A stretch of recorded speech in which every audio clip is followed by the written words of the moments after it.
Настоящие парни должны уметь постоять за себя во всех смыслах. Иногда нужно хватать ситуации в свои руки и действовать. Да, именно хватать, потому что так переводится название этого вида спорта. В спортивной школе Олимпийского резерва номер 39 идет межрегиональный турнир по грэпплингу Arts Pride 3.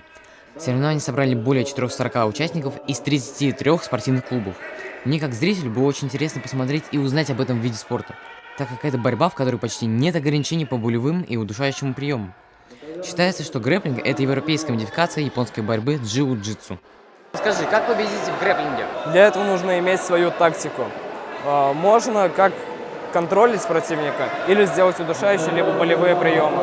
Какая у тебя тактика? Я делаю фейковый проход в ноги, а после чего моментально делаю настоящий и контролю и зарабатываю баллы.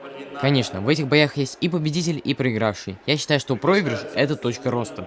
Боец видит свои ошибки и начинает работать над ними. Спортсмены продолжат подготовку, чтобы вернуться более сильными и быть готовыми к новым вызовам. Ну а для победителей есть огромное количество красивых медалей. Хотел бы я себе такую в коллекцию.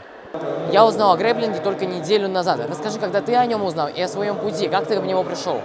Я пришел после Нового года и узнал, мне рассказал друг. Они ходили со своим классом вот в эту школу Джефф Монсона, и мы туда пошли с другом. Расскажи, какие прогнозы у тебя на этот бой? Что будешь делать?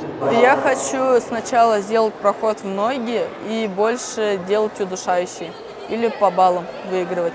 Турнир очень масштабный. Для каждого спортсмена огромная честь выступить здесь. Думаю, всех парней я замотивировал заниматься спортом. Ведь спорт это не только здоровье, но и сила и уверенность. Обними руками, прихвати, давай. Лучшие приемы из всех единоборств вобрал в себя грэпплинг. Уверен, что многие о нем только узнали. Не благодарите. Богдан Асеев, Рамазан Мусин специально для Горы новостей.